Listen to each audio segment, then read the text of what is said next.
Theorem 1015 says, if two chords intersect inside a circle, then the measure of each angle is half the sum of the measure of the arcs intercepted by the angle and its vertical angle. Okay, it sounds really bad. Trust me, it's not too bad. If we start to break this down, we know that we're dealing with two chords, this chord EG and this chord CD. Now, when they intersect each other, what we're talking about is we have vertical angle relationships here. So, say our goal here was to solve for angle GFD. Oop, that's not a G. GFD. Now, the arcs that we're talking about in this are the arcs intercepted by the angle and the vertical angle.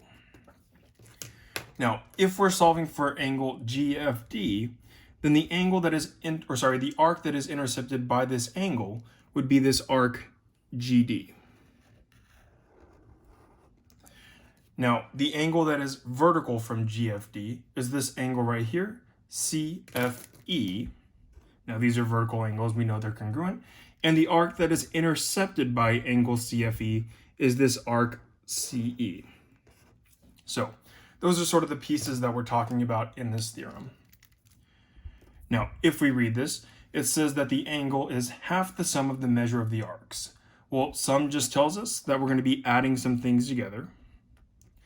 And we want half the sum, so I'm going to divide by 2 or multiply by 1/2. Now, the arcs that we're talking about are this arc GD and our arc CE. And this is sort of the formula that we come up with. Angle GFD, this one right here, is equal to half the sum of arc GD and arc CE. Let's take a look at how to use this theorem.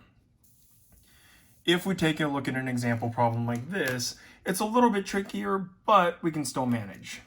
Our goal here is to solve for how many degrees arc AB is, this Y. Well, we know that there's going to be a relationship between this arc, and one of these vertical angles. However, we don't have any information about it yet. Well, one thing to note is that we have lines that are intersecting, so we actually have a linear pair relationship that we can use. We know that this angle plus this angle must equal to 180 degrees, and because this angle is 102, I know that this angle is actually 78 degrees. Now, if we use the format from our theorem, we know that this 78-degree angle is going to be equal to half the size of our two intercepted arcs added together.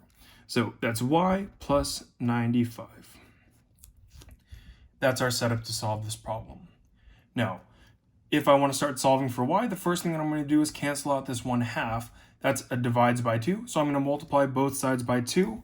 78 times 2 is 156 equals to y plus 95. And if I want to solve for y now, all I have to do is subtract both sides by 95. And when I subtract both sides from 95, I get 61 equals to y.